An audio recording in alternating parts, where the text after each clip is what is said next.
Welcome to the KMBest podcast. Today we have a ton to discuss. It is, of course, the last week of the current Prehistoric Avengers season, which means it's time to talk about all the cards coming out next month. There was a massive economy rework announced, and we have some listener questions from the mailbag. So, with all of that in mind, we're going to jump right into, I think, the most important topic to get out of the way before we talk about all that stuff is Khonshu. Where did he land for you? Where did he land for the community? And just sort of generally, was he worth purchasing? He's still purchasable right now. I would probably say no, unless you're like me and you tend to enjoy things like this. If you want to play a mid-range deck that is definitely way smaller than a lot of the Go Big decks and is also sometimes smaller than other mid-range decks or even like good card decks, then Khonshu's your guy. He'll do it all for you. Just be slightly underwhelming at all times, but is very, very fun.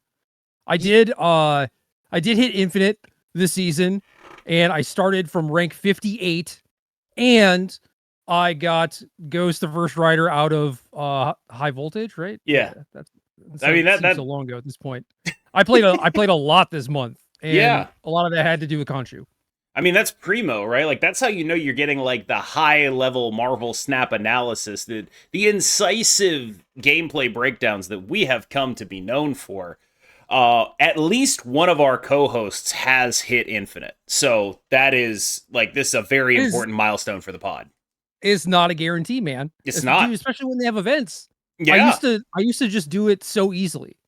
Like play 5 minutes a day, just do my missions, and then by week 3 I'm Infinite or whatever. Yeah, I mean, you're playing real people now. It's not 2022, man. You're not playing Jackson and his Nightcrawler that always moves on turn 2. Are you trying to say that real people pose a threat to me? Because I assure you that's not really true.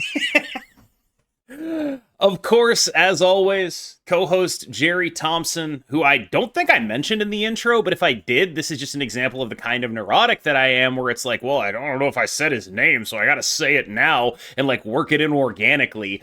But I'm like too self-conscious. But I'm like too self-conscious to like actually work it in organically. I just have to like draw attention to it as a way of like lampshading it, and then the fact that I was unable to do this becomes like better for me for some reason. I can't really explain it, but that is how my brain works on this. On the subject of Khonshu, though, I do think that this is a card that has more potential than it has been able to show right now, because it released into a metagame where it was immediately thrown into every discard deck, and I don't think it shines in that context, but what a lot of people playing discard does is make it very hard for you to play like a Moon Knight-based strategy. It makes it very hard for you to get value out of discarding your opponent's cards if that's what they're doing to themselves. And so I don't think that aspect of Khonshu has gotten a fair shake. Maybe it'll end up still being bad. I don't really know. But I don't think we've been in a metagame that has allowed that aspect of Khonshu to actually be meaningfully explored. That's definitely true. And those decks go a little bit taller than what, the pretty fair Moon Knight decks are used to dealing with. And it's really hard for those sorts of decks to also put a bunch of different pieces of tech into them as well. Yep. So, yeah, it is kind of this weird thing where by virtue of Khonshu existing, it then makes life kind of poor for Khonshu. Yeah, ultimately the conclusion I came to was I'd probably be rather playing Bullseye discard, I'd probably just rather be doing that, and it's probably just a thing I'd rather be doing than playing Khonshu. The Apocalypse Khonshu Corvus discard thing, like, it's not bad. Like, you can play the old school discard deck, it's like pretty solid. It's just that you probably, on the whole, are going to end up with a lower point output than the Bullseye deck and stuff. Yeah, I think just in general, and also Bullseye has like way higher high rolls.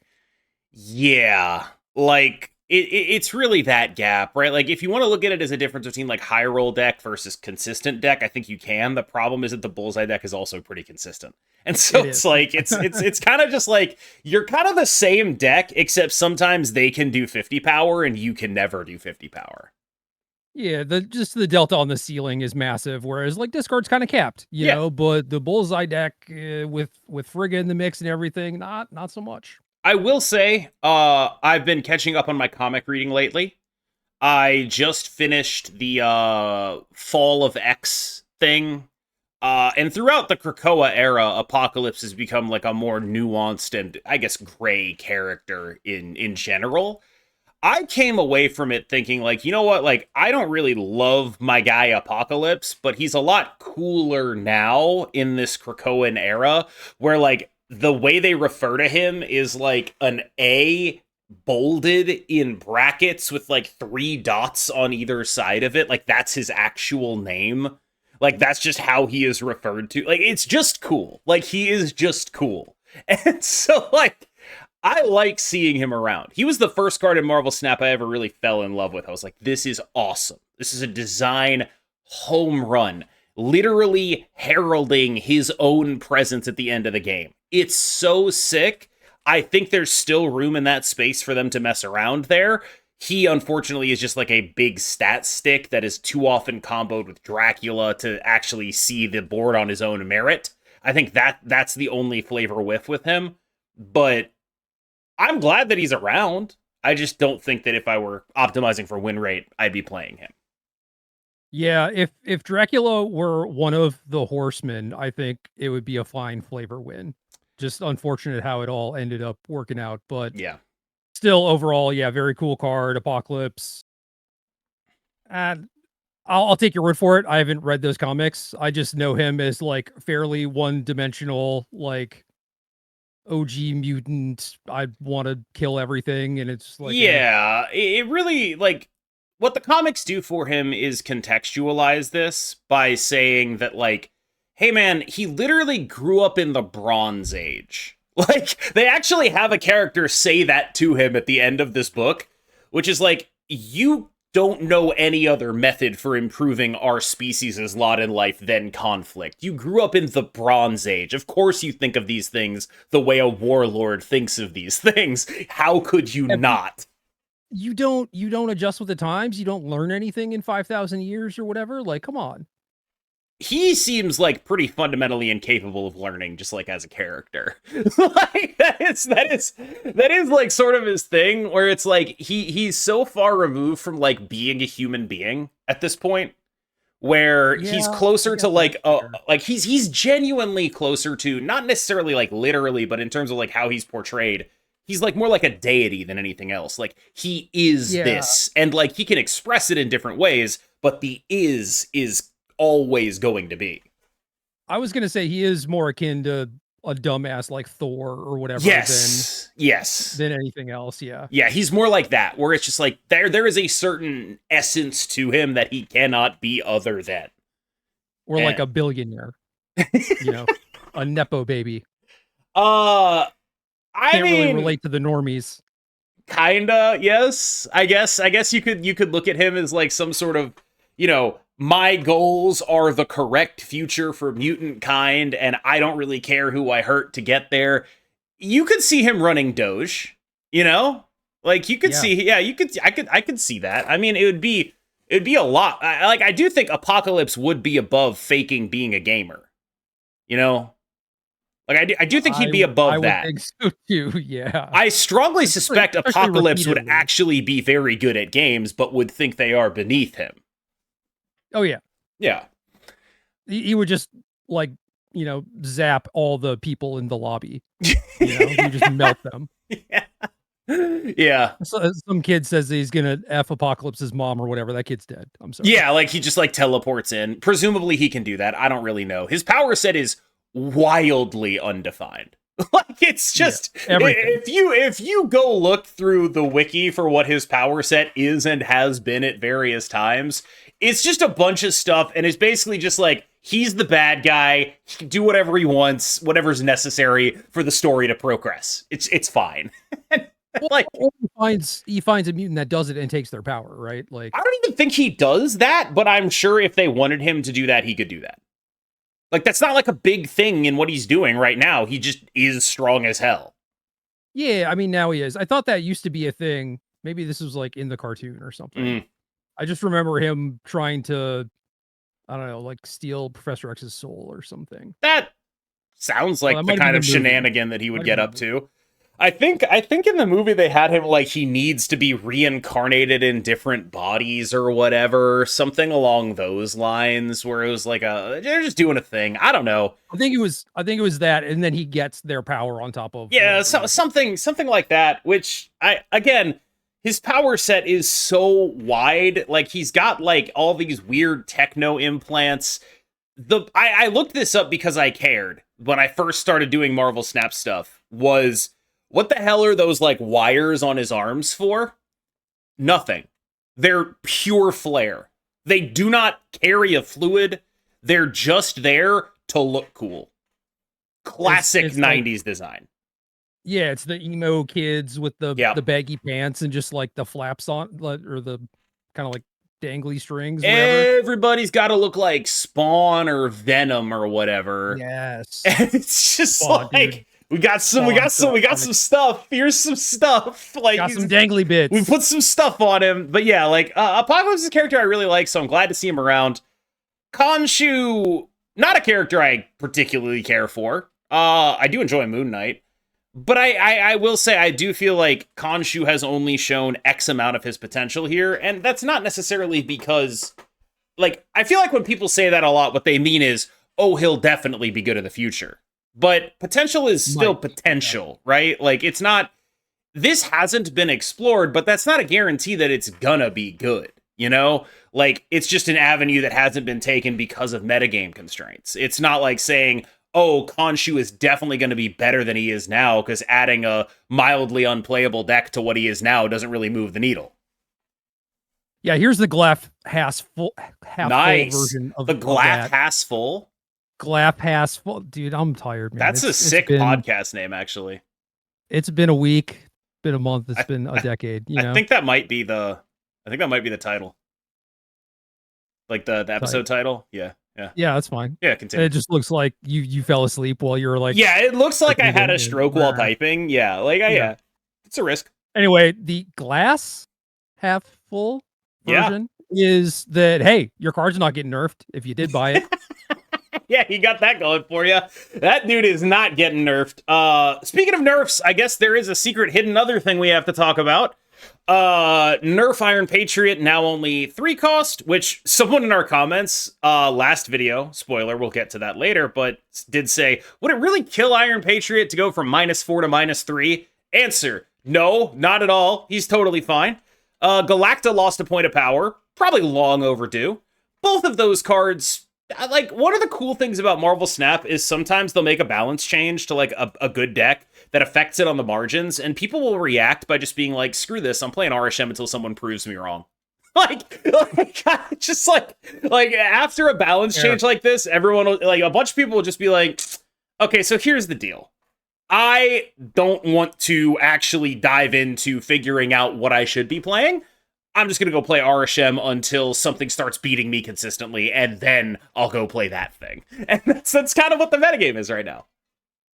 Yeah, I don't blame them. Mostly I like still playing with the thing that I was playing, even if it was the target of all the nerfs, just to see like how bad it has gotten, just to kind of gauge that a little bit. But yeah, certainly you could do worse things with your time than just like, all right, I'm going to go do this powerful thing. Yeah, like RSM in the first 3 days, like Friday, Saturday, Sunday, after a Thursday OTA, that's primo RSM time. Because it's before people have really like sat down and been like, all right, what do I do? What are people playing? All right, let's figure this out. It's the primordial chaos at the beginning of every meta where it's like, I'm just going to play a deck with 30 cards in it. Stop me. That stuff is so funny to me though, because in order to avoid the like, oh, I don't want to think about this. You know, like that aspect of things. They then proceed to play a bunch of games of a strategy game. And it's just like, does that not involve thinking? You just don't like thinking about the other stuff because it feels like homework, but like playing the actual game itself is fun, I guess. Yes, like that makes perfect sense to me. What are you talking about? Yes, playing my random bullshit and winning games is fun. I love doing that. I love not thinking and just being like, haha, you didn't play around my randomly generated claw, idiot. Like, I love that. That's awesome. It feels great. Well, in the context of Arshem specifically, sure, but in order to avoid thinking, they then do a thing that involves a lot of thinking. I just find humorous. I mean, I think that Arishem and Thanos are just like fundamentally more fun play styles, to me at least, than typical Marvel Snap. And typical Marvel Snap is great. It's awesome. But like when I have an excuse to play those decks, I will do that just because they're so different from the actual experience of the normal game. Well, we have established that people are just making up excuses to play them, Yeah. right? And you know that you can just make up excuses to play them whenever you want. Well, I have to believe them.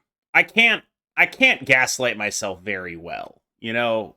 Okay. Maybe work on that, I guess, because it feels like in this situation, the post OTA Arishem jam sesh or whatever, Sure. like you're able to gaslight yourself pretty effectively, it seems like. Well, as long as everyone else sticks to the social contract of also playing Arishem, right? Like, as long as no one is like, all right, I hate you guys, I'm playing Cassandra Nova Ajax, and then you actually have to switch decks. Like, then when that happens, like, not even just like Cassandra Nova in Ajax, right? Like, I was playing Thanos Agamotto with Cassandra Nova Gorgon because it's like, well, if you're gonna have 30 cards in your deck, I'm just gonna do this, right? Like, yeah. And so, like, I was cutting Shang-Chi. It was like, you know, like, the social contract is over. But one thing, I actually just, on the Ajax subject, Ajax's hidden superpower has always been that it's insanely good into Arishem.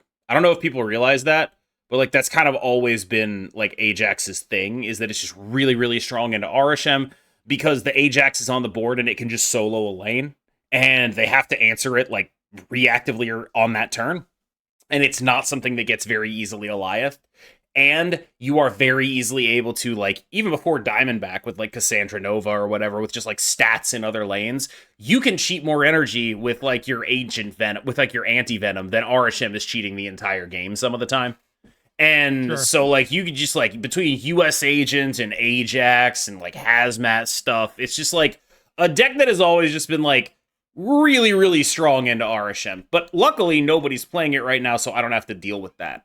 Like that is like the kind of thing where it's like if I start seeing that, we're in trouble, because every Arishem deck I'm playing is like massively tech to try to beat discard, because if you don't do that, discard just farms you because they just go slightly taller with a more consistent rate.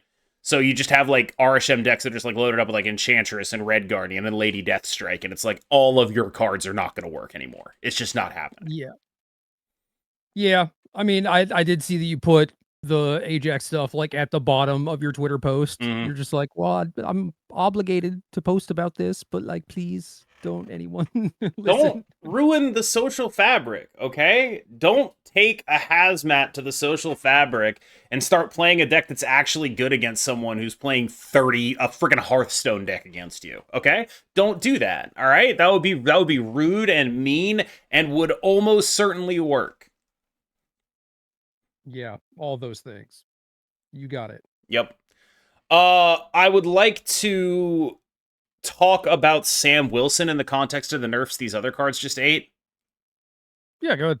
What the hell are we doing to that guy? Like, if you tutu him, he's exactly the same, which I guess means you're supposed to tutu him. But like, this is a card that's getting so much support in the next month, and we're going to talk about this, but like, Goliath is a Sam Wilson card. Hydra Stomper is a Sam Wilson card.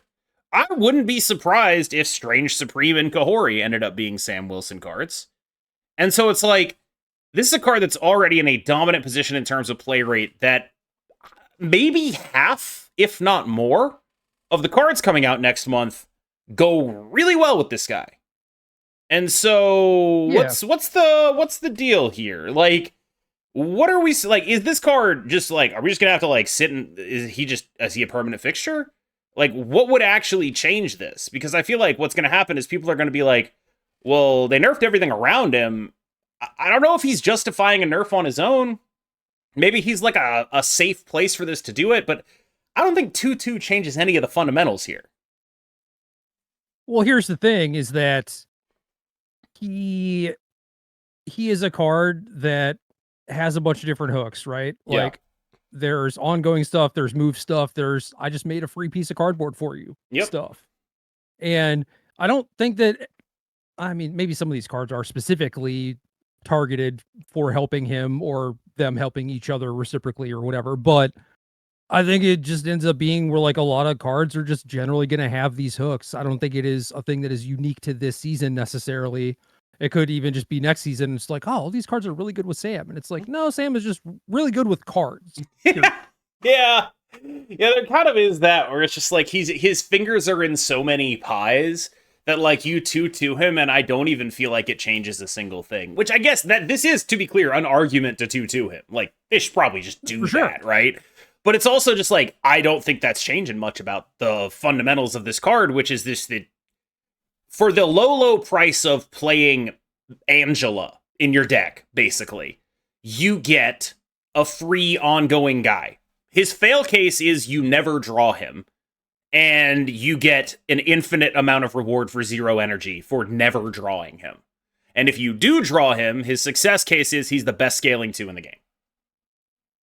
So a couple things I could see.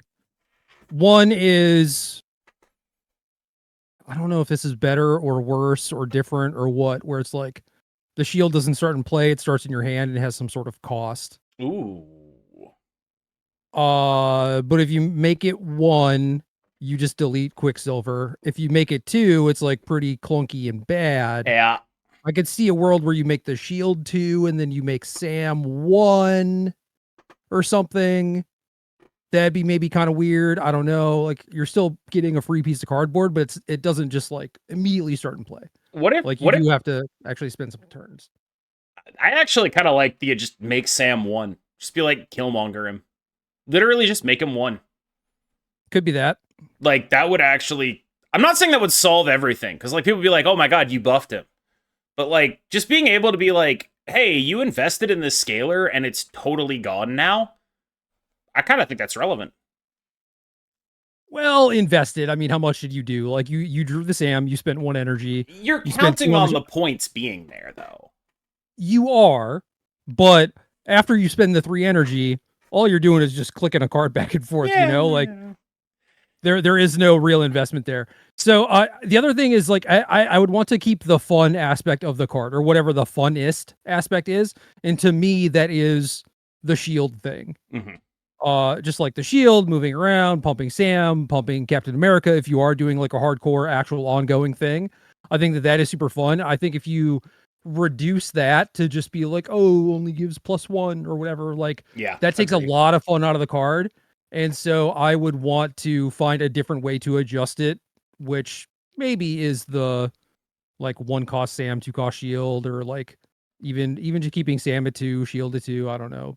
Maybe it is something along those lines. But like, certainly you could like 2-1 Sam or something. Yeah, I mean, that would work, I think. Like, that would be like a reasonable thing to do to the card. Just 2-1 him. Like, yeah. I think that might be like, that would, in my opinion, be like, because I think one thing Marvel Snap would really want to avoid is like the perception of selling a card at a certain power level and then dragging it down below that power level. I think one of the upside of like 2-2ing Sam is that like you can do that and nothing about him will change. Like, there will be no argument for any kind of bait and switch whatsoever. If you bought Sam to be the best card in the game, you will still have the best card in the game. It'll be totally fine. Like, it's the world's freest nerf. Yeah, I do wonder what sort of cost they pay whenever they do stuff like that, where it's like, certainly when you nerf a card and you basically just delete it. Yeah. I think that is very, very bad. Yep. But when you nerf a card knowing that almost certainly you might have to nerf it again, like a month or 2 later, what kind of cost is that incurring for you? I'm actually not entirely clear on that. Based on the way they've treated Surtur, I think it's very clear that they view that as a like risk. It's the lesser cost.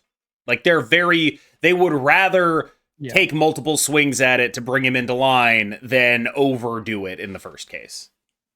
Yeah, and I think that is probably the better way to do it, at which point, 2-2 Sam, see what happens. Yep. We could probably guess what'll happen. He's going to be really good. Still good. Yeah. Still going to be great. And then, I mean, it has the added bonus of like, we did nerf the card that you bought, but like, not by much. No, my actual response to anyone complaining about that would be just be like, come on, man. Like, Yeah, you've come been on. free rolling for 2 months at this point. Like, what do Like, you come mean? on. Like, you're really gonna sit here and tell me that this is not a thing that's gonna do? Oh, I'm gonna cut Sam Wilson. Shut up. You're not doing that. That Yeah, is not go ahead. happening. Yeah, Go ahead. if you want to give that up, you be my guest. But if you're cutting Sam Wilson from stuff because he goes to 2-2, it's like, all right, relax, dude. Like, that's just not a thing you're ever gonna do. He is just like, I get how he got to this point. Like, I get how they were like, let's just make sure that people actually like this. Let's 2-3 him. It's just like a solid stat line. I get it. I get how they got to this point.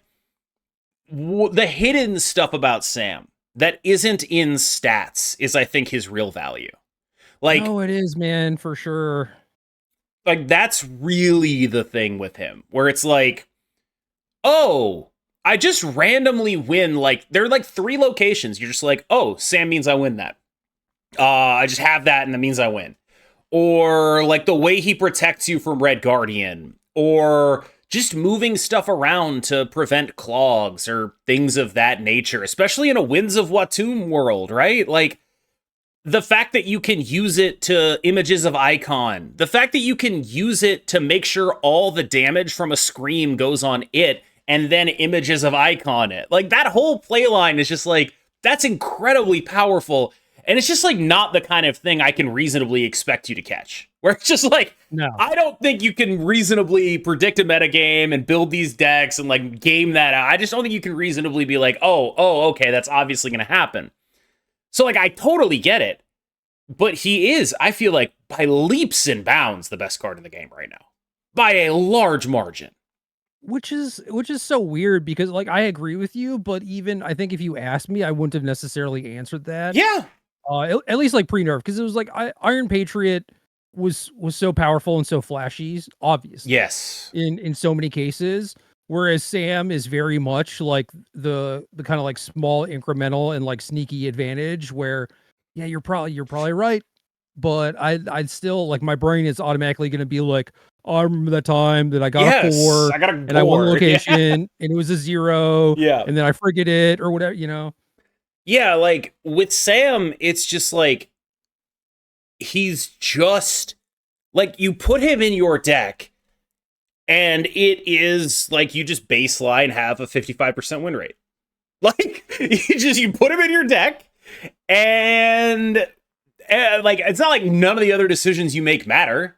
But like, if you play against someone who isn't playing him and they're not like comboing off against you, which is like, that's like, there have been cases where like a Sam shield on the board is my indicator to snap, right? Like if I'm playing Hela or whatever, like that matters too.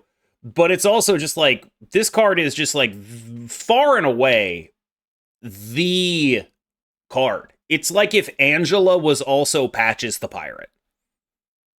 Like, True. it's just like, wow, that's really good. And it's also got all these like hidden skill interactions in it too. And somehow they have managed to make this card and nobody is mad at it. Nobody is mad at it. It's fun. It's a fun card. It's all the stuff that it's doing is all like pretty fun and cute and cool. It's just like, yeah. Oh yeah, it also has 7 power or whatever, Yeah, it's just a cool ass, like, it's just like Iron Patriot Sam is just like a fascinating thing, because like when I look at that, I'm like, I kind of wouldn't have done anything different from what they did. Like, I would have made the exact same decisions. I would have been like, yep, 2-3, 2-3. These are gonna hit. It's gonna be awesome. And like, oh, okay, maybe we have to tone it down, but we're gonna do it by like the smallest amount possible. Yeah, I would have done the exact same stuff. These are cool cards that have made the game better. And the only downside I see is that they sort of immediately establish themselves as this new archetype of actually good mid-range 2s, which used to exist but got like kind of nuked out of existence progressively over the course of the game. Like, old Angela is in this archetype, but new Angela absolutely is not. And so this is like, these 2 cards are like old Angela power level. And so they're like, oh, they're actually like making cards in that space again. And that's why they feel so gapped from everything else in the space. Yeah, and if anything, it is the invalidation that they do of all the other 2s. And yeah, I'm not really over here weeping about those other 2s specifically, because it wasn't like any of those were super beloved anyway, except for some of the older versions of Angela, really. Yeah. Yeah. So yeah, it is invalidating a bunch of stuff, but it's like a bunch of stuff that you're not happy to play with anyway. Yeah, like we So- had like the great twos of Marvel Snap is like we had Elsa at 2, which is just like holy shit. That's a better card than Sam, by the way. If we're looking for like historical comps, that is a much better card than Sam was. We had Angela at 2, and like those are the only actual comps you can make, right? Yeah, Agent Venom, but I think it's a different kind of comp where it's like It is. Yeah. It's not a good stuff card. Yeah. But like when you look at those, like those, that's the echelon it goes in, and it's like that's a space that they had sort of strayed away from making cards for, and they were like, no, we're gonna make a really good 2. And then they did that, and then they did it again the next month, and suddenly like every good stuff deck is playing those cards, because how could they not?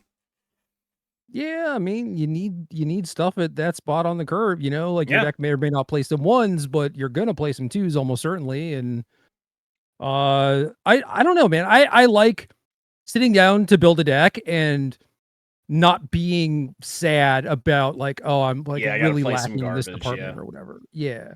So I like when the game is full of powerful stuff, and maybe some of it needs to get adjusted up or down like a little bit, here or there. But overall, I do think it just end of the day makes the game more fun, and Sam's play patterns are really fun. You get to do a lot of cool stuff with it. I will say one thing, which is I'm gonna give you a challenge right now. Mr. Former Wizards of the Coast intern. Associate. I'm getting that wrong too. Whatever. Contractor or whatever, yeah. Yeah. Worked on Magic the Gathering is the point. If you had to design a 2-drop that is stronger than Kate Bishop, but weaker than Sam Wilson, just what is the number to what that you think that would be? Like, you're just asking me base power? Yeah, like just like what I could make a 2-0 that is No. What I'm right? asking is like, would a vanilla 2/7 be better than Kate Bishop but worse than Sam Wilson? I think 2/5 is whatever. Yeah. You would happily play both those cards, both of the season passes over it. 2/6 is like, okay, maybe this is your budget version. Like if you don't have Sam, so like, yeah, it probably just has to be 2/7. And then I think 2/8, you're just like, okay, I guess this is boring as shit, but I think 2/6 vanilla is sort of where I ballpark it, where it's just like, that's just really damn good. Like just straight up 2/6 vanilla. That is sort of where, like 2/6.5 maybe if you want. But like that's sort of where I have it in my head is like that's kind of what I'm getting out of like your normal Sam when I draw it. Like that's like probably just a little bit under him. If I had to guess, it's like a little bit under him. It's better later, obviously. It's worse earlier or worse earlier. Yeah, I think 2/7 is the one that kind of clears the bar for me. Yeah. Obviously, there are a lot of synergies too, where you're like, well, Sam is still better because I have images in my deck or whatever. It's like, sure. Okay, yeah. Or I guess it's time to move on to the cards coming up next month because you have Goliath in your deck. Oh, okay. I got you. Okay, let's just go with there is a season pass card that is also ongoing. I assume we'll talk about this in relation to Goliath, but yeah, Goliath comes out April 1st, and this guy is no joke, KM. 2/1 ongoing, +1 power for each other ongoing card you have in play. Yeah, I mean, this guy's just like good. This is it gets doubled with Moonstone. It's just flat good. One of the things I used to complain about was like, why do they keep leaning into stuff that Shang-Chi has to police and they don't lean into stuff that like ongoing stuff can police? Like it's always kind of pissed me off that like we have so many answers for ongoing cards in this game, but they keep making stuff that gets policed by Shang-Chi and Shadow King instead. It's like they finally like heard my feedback. This is like an area where I feel like not necessarily that they listen to me, because like, come on, we know they don't do that, but I think they notice the same thing, which is like, oh, we have like so much room to power creep ongoings. Like we can make so many strong ongoings and then just be like, look, dude, Enchantress exists. You can solve this for yourself. Like that's. I also don't think I would brag about like, oh, they're finally listening to me after 2 years. Yeah. you know? Yeah, but here's the thing with ongoings. Like, yeah, you can make them good, but because they are so answerable, it's so very easy to just look at a card like this and you're like, oh, I'm going to moonstone it. That's concentrated in the same location. And you just immediately get infinite amount of Dies to Doomblade reply guys just showing up. And like, like Twitter is not real, right? Sure. Like those are in theory. Well, it's called X now, so it's definitely not real. It's called Twitter, but in theory, those are real human beings typing at a keyboard and hitting enter and whatever. But like, it's not like real opinions, and it's not indicative of the overall opinion of like the populace at large. Like these are terminally online people. But regardless, like that those people definitely feel that way, and they're gonna see a card with ongoing and just be like, I'm never gonna buy this. Some people, no, I'm not saying all or whatever, right? Certainly you can entice people enough. What I'm mainly looking for is like, can ongoing typal get to a point where you are threatening multiple locations to the point where Enchantress does not completely eat your lunch, right? It's been really in order to do that, you need more good ongoing cards. Yes. It's been really close before. Like really close. Like the Doom 2099 Spectrum deck. Granted, 2 Doom 2099 nerfs ago. Granted, a lot of things working in its favor, being a deck that could play proactive tech like Luke Cage and Mobius against a metagame that cared about doing that. But even like the small ball Sam Cap double Moonstone Mystique deck, right? That deck was pretty good. Like, yeah, it was. These decks are gonna get better with the addition of Goliath. The question has always been for me, can they be the best deck in the game? Is it possible for an ongoing deck to be the best deck in the game? Probably not for long, but I think that that's a good thing. Like, let this be a thing where, yeah, it's very powerful, especially in a vacuum, but once people adjust to it, it does not stay on top for long, right? And then there's this natural churn, this natural ebb and flow in the metagame, keeps things interesting. Like, oh, am I playing Enchantress this week? Well, for some reason, now people are playing a bunch of ongoing stuff, so I'm going to put Enchantress, Rogue, Red Guardian, etc. back into my deck, right? And it just makes the game way more dynamic.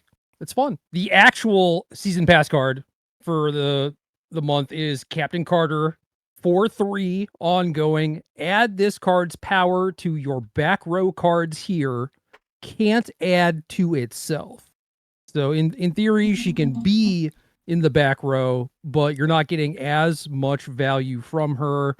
Definitely benefits from things that can pump up her power.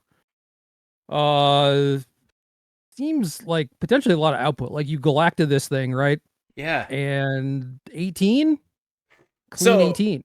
There's a couple of things with this card that stand out. The first is yet another card that works really well with Sam Wilson because it cares deeply about manipulating what cards are and are not in the back row at a location. It would love for a shield to show up as the 4th unit at a location because that would be great. It would love to be able to move from being the 3rd unit at a location to the 2nd unit at a location. That's awesome for it. It would love that. So that's one thing that Sam Wilson does here. The other thing is, like, my overall impression of this card is this card must be a nightmare to balance because there's so many different fail and success cases for this. Like, okay, you put this in a lane with Captain America, it's a clean 15, right? You put this in a lane after a Galacta buff, it's 18. You get a Gwenpool buff on here, it's 15. You take 1 point off of it, and that's actually taking 3 points off of it and cutting the floor dramatically. And so it's just like, what exactly? Like, this is a card that can't exist at 3 either, because if you let it exist at 3, it is a Silver Surfer card. So if this card is too strong, they 4-2 it, it's probably too weak. And if this card is too weak and they 4-4 it, it's probably too strong. And so it's just like, this card seems like just like, I'll be honest, like, I don't know how they made this card. Like, I feel like those would be objections that are big enough to get me to be like, we just have to do something else with this instead of doing this. Like, those are really big objections to me. Maybe they're just like secondary to like, is this cool and fun and unique and like like maybe that's all secondary. But like, this is a card that strikes me as like, I don't know if there are correct numbers for this card in the system that we have. Yeah, it is weird. I mean, you kind of hit the nail on the head. The same thing I was thinking too is like any point of power that she has or gets is 3x'd, which seems pretty difficult to balance, I guess. Like the thing that you could do in theory, should this become an issue, like say it's too much and you move it down to 4/2. Well, maybe that's still too much. What options do you have then? It's move her up to 5 costs, but then that's clunky and maybe just a piece of crap, because then you have to rely on, can we fill up the back row on that turn 6 consistently? And what does that sort of deck even look like? It's kind of weird. But like the next best energy and power combination for her is like 2-0. Like, if you're not doing like 4-2, 4-3, 4-4, the next best thing is probably like 2 and no power. Yeah, maybe you could get away with 2-1, but like her into even just like Captain America at 2-1 seems quite strong. Yeah, right? like it's just like, it's very weird. This is a card where it's like, I really hope they know what they're doing, because this is a card that has massive error bars. Well, it's weird too, because I don't know, like say they preemptively clog you and then she ends up in the back row. Mm-hmm. Like that's potentially devastating, right? Yeah. I think just like back row by itself is pretty cool. A thing that they haven't done before, like explicitly called out. I wonder if there's more stuff you could do with that, with this card, in terms of like, I don't know, like affecting multiple back rows. It's like not as flavorful, I guess. I imagine it's like her taking the front line, like leading the soldiers into battle or whatever is kind of what's going on here. But yeah. Go ahead. I guess normally the way to fix this would be to just put a flat thing instead of it being tied to her power, right? But that's not like a season passy feeling card. I think that the other thing that sticks out to me about this card is that because it costs 4, it is not a good stuff card. Not on its own. It might end up in those decks because those cards, Galacta, Gwenpool, have synergy with it. But in a world where they weren't doing that thing, it would not be with them. This is a card that needs other things with it, because I don't think you're super invested in a 4/9. You're not playing this card to be a 4/9. That's fine. It's a cool enough thing. You're playing it to do something big. You're playing it to win the lane. You're playing it for Captain America, for Galacta, for all of that stuff, right? That's what you're doing.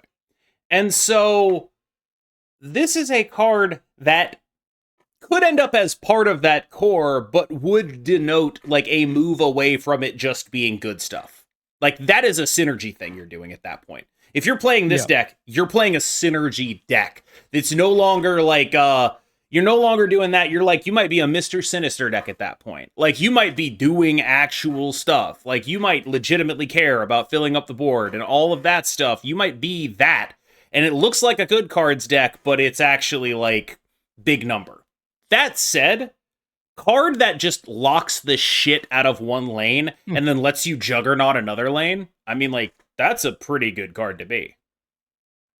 It certainly seems pretty strong. Yeah, like I mean, even base 4/9 is not that bad, right? Not bad. All it's asking you to do is fill the location. Any marginal buff, and you are definitely getting your money's worth as long as you're able to play her in the front row. Yep. And I don't, even if she ends up in the back row, like I don't know, you still galact it. It's still pretty large. I don't know. How bad can it be? The big drawback with this card, in as much as there is one, is that she is that synergy piece. This isn't a card that's easy to look at and be like, oh, that's like obviously amazing, just because look at the numbers on it. because you need to put in work to get those numbers. It's just that it has never in the history of Marvel Snap been easier to put in that work. We have Sam Wilson as access to manipulating board slots. We have Captain America who goes with Sam Wilson. We have the fact that people are already playing various forms of ongoing decks. We have the fact that Galacta and Gwenpool are like dominant cards in a very good deck. We have the fact that Zabu is like the most played 1-drop in the entire world. This card is releasing into a metagame that is set up for people to look at it and be like, this goes in the good card shell. And that's interesting to me.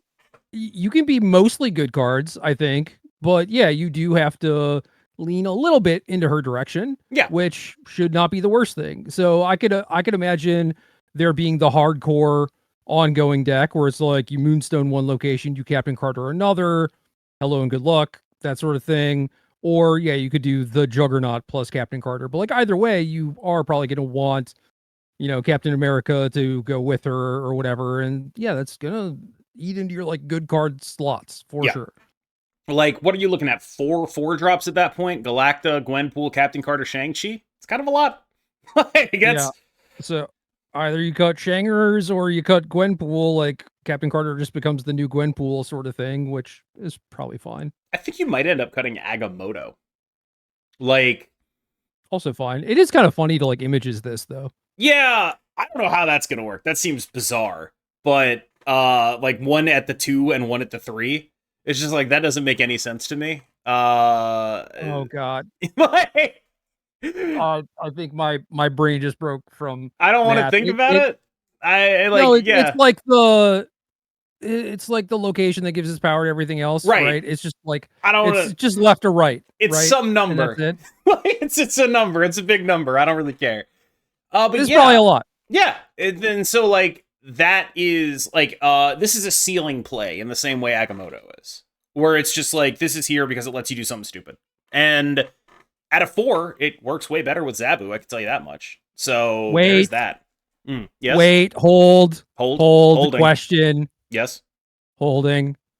Add this card's power. If this get wins of Watoon. Yes. Is it adding the negative? It's not, right? It's they zeros. Fixed Lasher, so it shouldn't work, but like we know how their QA can be occasionally. Like they've let stuff through. Making sure. Yeah. Yeah, I guess oh man, this does make like Afflict pretty good, but if you're doing like ongoing Typal, you have some incentive to Luke Cage anyway, so I had a play yesterday where I specifically played to Winds of Watu, my opponent's Lasher, thinking that it would give me 3 points of power. It did not do that. So they did fix it. They fixed it with first Ghost Rider. They noticed that interaction and they were like, yeah, actually, it's stupid that Lasher can do negative numbers, so we're going to get rid of that. Just in time to beat your ass on ladder. I actually know. I won the game off that play. Not because I made the right play, but because my opponent played an Infinity Stone instead of a 4-power Vibranium, which would have won them that location. It was the location where it's like turn 3 at a rock. And so I just had my 1 Vibranium there. I winsed there the Lasher. They played a 2-drop in the Infinity Stone in that location. And they then got the 4th thing. So I ended up winning the location by like 1 point when I would have won the location by like 4 points or whatever. The point is, Lasher doesn't work anymore, and I'm a genius. I agree on all of those things. Okay, so Carter seems solid. I am interested in this card. This is a card that like I looked at it the first time and I was like, it's fucking garbage, bro. And then the closer we get to it releasing, the more I'm like, this card might be really good. This card might be really good. I don't know. Again, I mean, week 1, you're getting Captain Carter and Goliath, 2 ongoing cards. You know what cards people are going to be playing in their decks. Like, dude, it's one of those things where... Oh my god. Yeah, dude, yeah, you buy these cards week 1, and then you probably play them week 2. That's what you're supposed to do. Yeah, you buy these cards week 1, you play them in your deck that has only one other ongoing, and it's the Captain America shield. And then you get ruthlessly rogued, and you lose and cry and scream, and then you just, like, go play Scream. That's really what I'm getting at here. Yeah. Yeah. You just do something else until people stop doing this to you. This is actually, All interestingly, checked out. another card that's, like, weirdly good against Scream. Where it's, like, Scream cares a lot about this, like, oh, I'm incrementally moving your shit around and giving it minuses. And Captain Carter's like, what if I had a bunch of power instead? What if I played a 415? Like, what if your incremental bullshit, I don't really care about it? What if I don't care? I mean, yeah, but what if you also like set up your Carter and then it gets Yeah. arrowed and screamed and you're just like, God, this blows. It's interesting. It is interesting. The point is, go play Scream. That's really what I'm getting at here. Let's go to the second card on the docket. Kohori. 4/6 on reveal. Each card in your hand gives one of your cards in play +1 power. Okay. Another 4 cost. First of all, pump 'em ups card. The wording on this is super bad, in my opinion. Each card in your hand gives. The cards in your hand are the ones giving. It's like, weird. If they ever make a card that's like, when this card gives power, give more power, should it work? Like, the answer is, I'm like almost 100% sure that the way this card is going to be coded is that it looks at the number of cards in your hand and then gives you that amount, right? Like, that's what's actually happening, and that should probably be on the card. All of that said, the only question I have for this card is it better Gwenpool or worse Gwenpool? That's it. Well, it gives it to things in play, which I think is generally significantly stronger. You could make the argument for, oh, I want to stack 6 on like this one thing. And so I go as close to like empty hand size to just like hold on to this one thing and Gwenpool it. Maybe that is better in some situations. But like, yeah, you need to play stuff like Kate Bishop alongside this, which is kind of a big ask. You know, it's not nothing. I don't know. I think it's probably never been a smaller ask to just like have a decently sized hand in the mid game. Like, between Iron Patriot and Kate Bishop, it's just like, I'm not saying it's trivial, but it's just never been less of an ask. Yeah, I mean, I want to put those cards in my deck anyway. Yeah. Right? So I like this card. It looks very appealing to me, and certainly with all the stuff that we talked about with Carter, it's like, oh, maybe I play with Carter for a week and then I get this card and I cut Carter for it. I don't know. Yeah, notable thing with this card is I think people are reading it wrong. It's given those buffs out, not like, oh, it gives one card to like one to every creature and then stops or whatever. It just distributes that amount of power. Period. Like, I think that is probably why it has the weird text, right? Where it's like each card in your hand does this instead of like, for each card in your hand, give a card you have in play +1 power. That one might read like it does like an equal distribution. Yeah. This one reads like I could, if I had 3 things, I could just bink one of them. Yeah, no, this is just, you get however many cards are in your hand, you get that many little +1/+1 counters, and you throw them at your board, and they go wherever they go. Actually, how does Gwenpool read? Now I'm curious.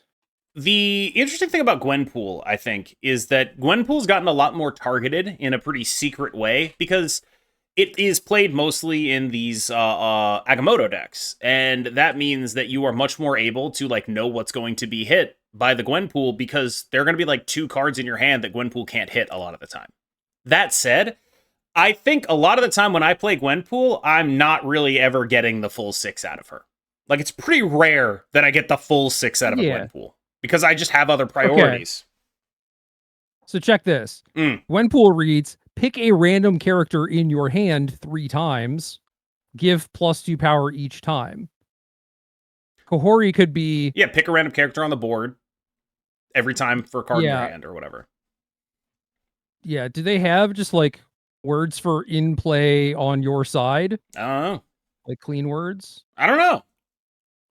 But especially when you have to do that for like each card in your hand. Yeah, it does feel a little weird where it's like they could just do here's what I think would be fun wording. One character on your side of the board gets +1 power. repeat for every card in your hand. Okay, I just think the I can see word that. repeat is a fun word to put on cards. I could see that. I just like I'm into that. But the point is like, yeah, like that's the on reveal. I think that might have like weird confusions with like Wong. Like what does repeat mean in the context of doubling? Is that actually just like just some weird stuff there? I think maybe would be a little bit odd. Yeah. But I think something like that would make way more sense as the wording, because I definitely get the like I've definitely talked to people who are like good at this game who think she's only ever going to hit anything one time, and it's like that's not what that says. Also, she can hit herself. I think there's something that says other on there. Your cards in play. Yeah, it doesn't say other. So I guess yeah, if she's the only thing, she could just go super tall, I guess. But Yeah, I mean, like if you play her with a Sebastian Shaw, she's hitting that Sebastian Shaw a lot. Like if you just go like skip turn 1, skip turn 2, Sebastian Shaw, Kohori, that's a lot of power. That's some big dudes. Yeah. Could be a thing, I suppose. Yeah. And that's really like she's just like she strikes me as just like a very high floor card. Where it's just like you're probably not going to be sad that you got her. Like this is not a Khonshu where we got to figure out what it's going to do. We're going to know in like a day whether or not this is better or worse than Gwenpool, and you're going to be able to figure out if that makes it a good purchase or not. Like this is a competitor to Gwenpool in every Gwenpool deck, I think. Yeah, I mean, thinking about how some of the games play out with like the good stuff, like the season pass, Agamotto things. Mm-hmm. By the time I play Gwenpool, you are right. It's like, oh, maybe I have a couple skills in my hand, so I sort of know where this is gonna get distributed. But thinking about what's in play, it's like I have 8 things in play, you know? Yeah, but also like you care a lot about priority. Like these games, if you want to take priority to Juggernaut somebody, you're going to rather play Kohori. No, it's definitely true. That is definitely true. Now think about that. It was more so like having very little control over where that power gets distributed a lot of the time. But I think for the most part, you're getting, 410 to 412 worth of stats out of this thing. You probably don't care that much. Like, yeah, I'm sure that there are some times where it's like, oh, you just like fat stacked the location that I was winning already. Yeah. And maybe that feels bad, but like, whatever, you got it in good. There is a little bit of that where it's like she is going to target, like not like literally target, but like if you have 3 things at a location because you've been investing at that location, you probably have more things at that location than anywhere else. Which kind of means that like she's always a little bit win more, where it's like wherever you've been investing, she will keep investing in that spot because that's where your cards are. Whoa. I was reading ahead. Okay. Because I thought we were winding down. Okay. And I was looking at the Infinity Ultron stuff. Yeah. And they have a Chibi Infinity Ultron. Yeah. And it's not from Ryan Gonzalez. Ah, interesting. We all know your deep commitment to artistic integrity and ethical consumption under capitalism. And so that's I try to do my best, man. It's a big day for you. A purchase I can make and maybe not feel bad about it until I learn about what sort of milkshake ducking this person is up to. Yeah, it's like, come on, man. There's probably something terrible there too. Yo, this one's only 700 also. Nice. Hell of a deal. Let's move on. I mean, like, yeah, we were winding down Kohori. I mean, like this is just like a very simple card to discuss. She's either better Gwenpool or worse Gwenpool. You already play Kate Bishop and Iron Patriot in like, what, 30 or 40% of decks in the game. She goes in those decks or she doesn't go in those decks. That's kind of it. So, yeah, let's move on. Oh, dude. The Infinity Ultron spotlights have like a dope pixie in them, too. All right. Anyway. Wait, do they really? That's why they buffed Pixie. Oh, that makes sense. That's so real. When's it's Sauron Series 3? But like that I got the truth is out there. They just buffed Pixie. Dude. It's right that we caught their asses live. 2D Sauron is nice. It is nice actually. I'm pretty impressed with that guy. He's like still if you want to do like unimpressive Khonshu ass numbers, Sauron is nice. Yeah, if you wanna play like a very okay Scar deck, he's good at that. Hell yeah. Yeah. All right, Infinity Ultron. 5/6.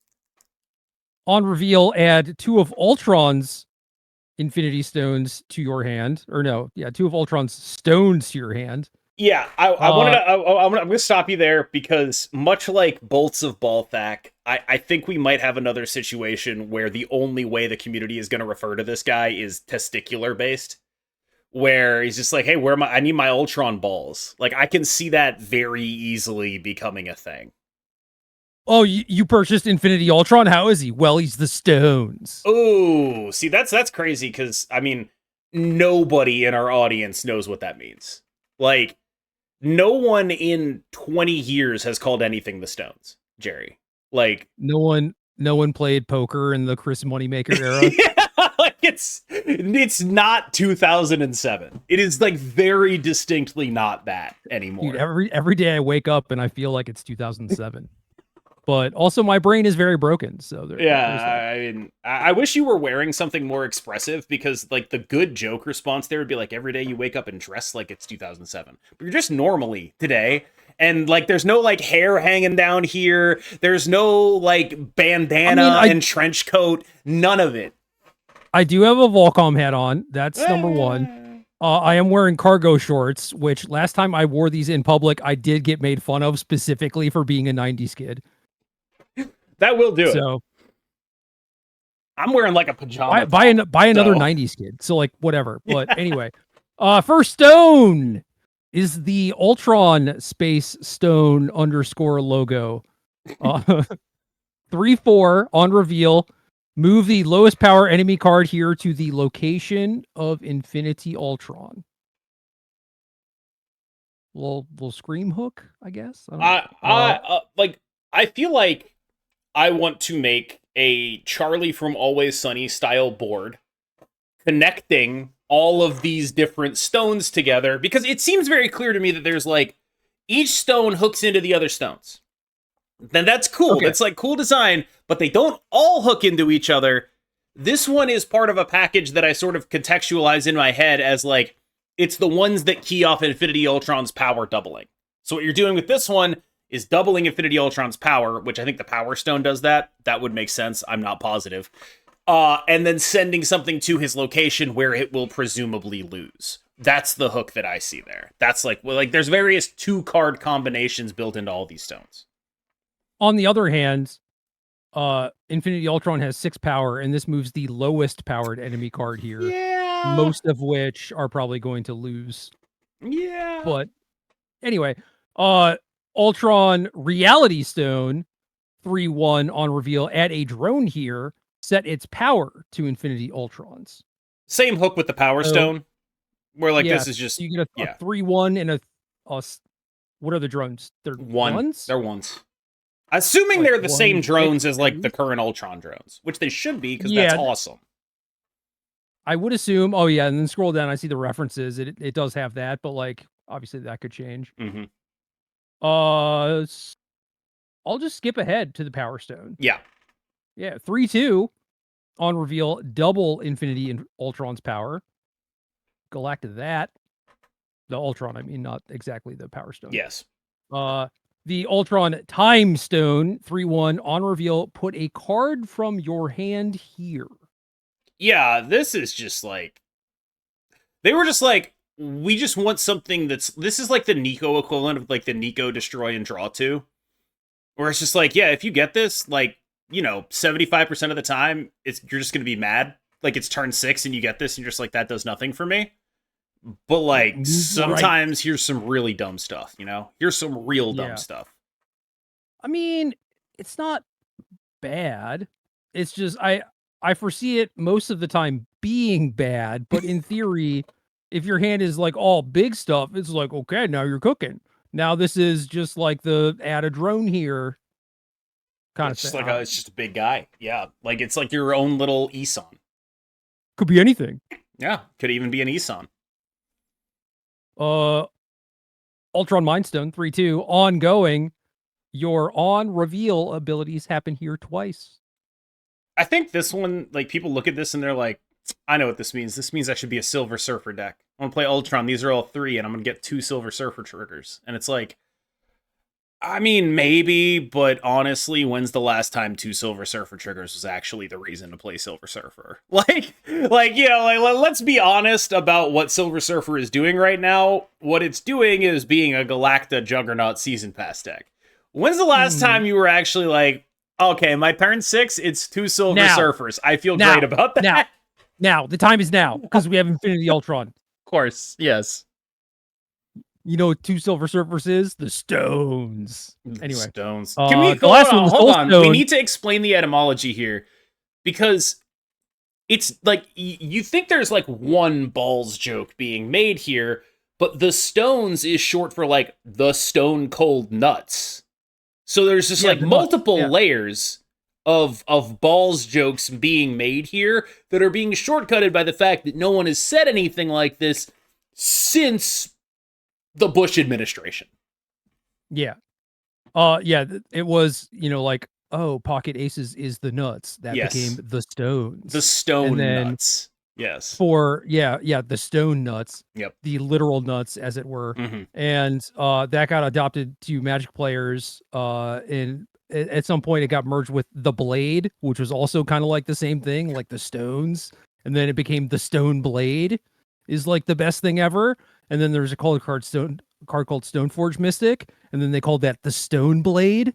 It was a really good card. Wait, is that why they call it that in Legacy? Yes! What the shit? I thought that was just people being really unimaginative. No, Stone Blade. It, like, she searches for swords. I played that standard. I know what that card does. I played White Weenie. I played White Weenie Quest for the Holy Relic with Stoneforge Mystic in it. I was a genius. Yeah.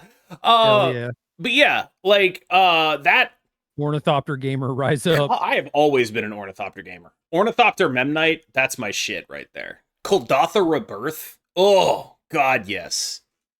All right, I have a soft spot in my heart for Kuldotha Rebirth, but it's not fair. I have a huge soft spot for Kuldotha Rebirth because I bought 4 Mox Opals when they were $5 to play that deck. And then my shitcoin popped off, and they're now like $150 or something horrific until they get banned those again. are the ones that you still have. Yes, I have those 4 Mox Opals to play Kitchen Table Kuldotha Rebirth. That's just a real, probably my most successful investment to date in anything, actually, ever. Well, it would be successful if you had sold them, but they're I don't even know where they are. A little bit. Oh, are they getting banned? No, Breach is presumably getting banned, so they will go down a little bit. But I see. That may lead to them then going up when there are like 3 different cool Mox Opal decks and more people want them, Gotcha. That makes sense. See. But yeah, I don't know where they are. They're in a closet somewhere. It's not really an investment. It's only an investment if you realize the gains. I will never realize the gains, but I did spend $5 on them, which is just like, it makes me feel very smart in retrospect. Yeah, but with inflation. Yeah, it's more like 10. Yeah. Yeah. Anyway, the Soulstone, 3/3 on reveal for each of your full locations. Give one of your cards there +2 power. So there are the 2 stones that basically put 2 things in a slot, which then kind of works with this. Mm-hmm. All of them work with the Wonger Stone. And then, I guess the other one is the Weirdo Mover, which is, all right, cool. Yeah, there's just like I like how the one that just like puts a card here, it keys off of none of the other ones except maybe the Wong Stone. all the other ones I'm like drawing lines in between them, and then that one just like it's a guy. it's some question marks next to it. Yep. I guess it kind of also keys off of like fill your board up, but I feel like that's a bit of a stretch. Like that's a little bit of a stretch compared to how directly like clone Infinity Ultron's power and double Infinity Ultron's power key off of each other. Those make sense. Mm-hmm. Yeah. So this card is weird. Where like it is a 5 that now represents your turn 6 as well, because it is giving you 6 energy worth of cards. There's some cool stuff you could do with like Quinjet, I guess. Yeah, and that's been in and out of like the good stuff decks. So or Luna Snow. Maybe Luna Snow actually is this card's best friend. I'm not even joking. Yeah, I buy that. Gives you an extra turn to like set all this nonsense up too. Yeah, like set up like your Wong into Mind Stone into Silver Surfer. Yes. But like, yeah, Luna Snow is like, if this card is like the world in which this card ends up good is like some sort of generated card deck with Luna Snow. That's what this is going to be in if it ends up good. Which is, in my opinion, kind of a low percentage outcome. You know what I just figured out? Sure. I really like the card Wasp. Are you about to suggest Hope Summers Wasp? I know you're not about to say that. I'm not. Okay. No, I'm about to talk about how you were talking about being a Memnite gamer. Yeah. I feel like there are vastly different contexts here. Yeah, Wasp is way better. You're right. You're right, dude. There's Pixie too with Wasp? You kidding me? Anyway. You're saying about Luna? Oh, I think that if Infinity Ultron succeeds, it will not be in the shells that are already good. I think it'll be like, whatever, you know? But I don't think this is a card you jam into a good card shell and call it a day. Which is to say... No. Big like, failure risk is on the top this guy. end. Yeah, this is a big failure risk. This is the top end. Yeah. Yeah. And, like, yeah, you could certainly play it and brick, but, like, you could also play it and be like, oh, well, now I have too much top end. So, yeah, you're going to have to move some stuff around for sure. But the output, the ceiling on this is pretty high for just, cool. Like, a card. Yeah, but it's like, I mean, like, okay. The good thing you do with this is double its power and then copy its power, which is great. That is like, yeah, just 2 12s. You're into that. That's like basically Khonshu output. You're just like, that's kind of sick, right? And you didn't do any of the work to get that. Like, you did none of the work to get Khonshu output. You just like played a guy and you got Khonshu output. But like, that's the good one. If it was only doing that, I'd be like, hell yeah, this card banger goes in everything. It's not only doing that. It has a bunch of weird deck building hooks. Maybe you're supposed to be a V-hand deck, like, so your stones matter a little bit more. Maybe it goes in the V-hand misery deck, where you can, like, you know, play Quinjet and, like, misery some shit. I don't know, but I am almost positive it doesn't just go into, like, you know, here's the Agamotto deck, we just replaced it with Infinity Ultron. I don't think it does that. Oh, Arsham. Probably. Like, how bad could it be, right? Like, yeah, that makes sense. You got the extra turn. Yeah, sure. Literally, how bad could it be? It probably does go in Arasham, but I feel like goes in Arasham is like the free space on a bingo card. Where it's like, yeah, I mean, like, sure. Okay, probably. Like, I think that, like, there's a much bigger fail case for this card than people seem willing to acknowledge because it looks cool and is cool. Where, like, I actually think that this card could, like, it could hit, you know, the Khonshu range, where it's like, yeah, it's really cool, but, like, probably not going to be playing it long term. It's entirely possible, but I feel like it's the type of card that I'm just going to keep playing with because it's kind of fun. Yeah, maybe we'll figure it out, you know? Maybe this time, repeating our actions that have led us to failure will lead us to success. Yeah. This time I'm not crazy. Yeah. What's next? Oh, we got a little Strange Supreme. 2/2. Gains +2 power for merging. End of turn. Merge one of your created cards into this. This guy's weird as hell. Yeah, like, the fact that it specifies created cards means that he won't work against opponents clogging you. This card does, I think, get way bigger than people are giving him credit for. Like, this card is going to be representing, like, 12 power in a Strange Supreme deck a lot of the time. Like, doing things like making Debris and Squirrel Girl one-sided while being 12 power is really good. That's just a really good thing to do. But he is, in my opinion, highly limited to being a Debris, Squirrel Girl, Mysterio, Mockingbird, Sasquatch. Like, that deck, that's his home. He doesn't do other stuff. It's just that. Yeah, that is mostly what it seems like. I'm trying to think of any way that's actually efficient in terms of, like, okay, you play this guy, say you play Squirrel Girl on 1 even. So turn 2, you are merging. From turns 2 through 6 or whatever, ideally you are merging. The best way to then benefit from that is to, like, Zola it. I think you just use it as, like, a big guy that just sort of spends its time. Like, you're playing this stuff to get your Sasquatch discounted and to get your Mockingbird discounted in the first place, right? Yeah. And so, yes, like, I'm just. it's just a Do I downside just play remover. this as a 212, Mm-hmm. or is there a way that we can go bigger than that? Like, what is the most powerful thing we can do with Well, this? demons. I mean, yeah, demons are good, but I don't know. For the most part, you're just moving that power around, Sure. right? I think there's basically a I'm trying to, like, 0% double this chance we're guy up. Zolaing this. Like, if I had to guess, No, I would say 0. I think so too. I think so too. For the record, I am just trying to explore the sky's the limit sort of Sure. thing. Like, what is the ceiling on this, right? Yeah. Is that it? Is it just Zola though? Or am I missing Yeah. something? No, I don't think you're missing anything. I think that's just kind of like, and the way this card wants you to play, you're never going to actually have it alone in a lane 2 Zola. It's just 0%er. Like, it's just not ever happening. And so he might eat all the stuff in his lane. I don't know. yeah, like this guy. What's interesting to me about this is like there's that like sort of, you know, Mysterio whatever thing. But that deck hooks pretty readily into like what I would describe like a tempo clog deck. Like where it's like, okay, we're playing the Hood, we're playing Kate Bishop, we're playing a Viper, we're Vipering over Mysterios. We're doing stuff like that. Where it's like what we're doing is loading the board up with ammunition for Strange Supreme to eat, and or alternatively for us to clog our opponent. And that is like, I think he goes in like what I like to affectionately refer to as the Cook, which is like the Hope Summers, Kitty Pryde, Mysterio, Sasquatch deck. Like we all kind of know what that one is.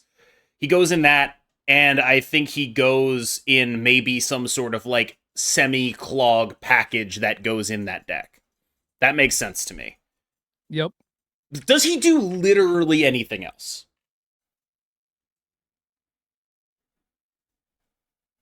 I mean, there's like, again, the free space on the bingo card, right?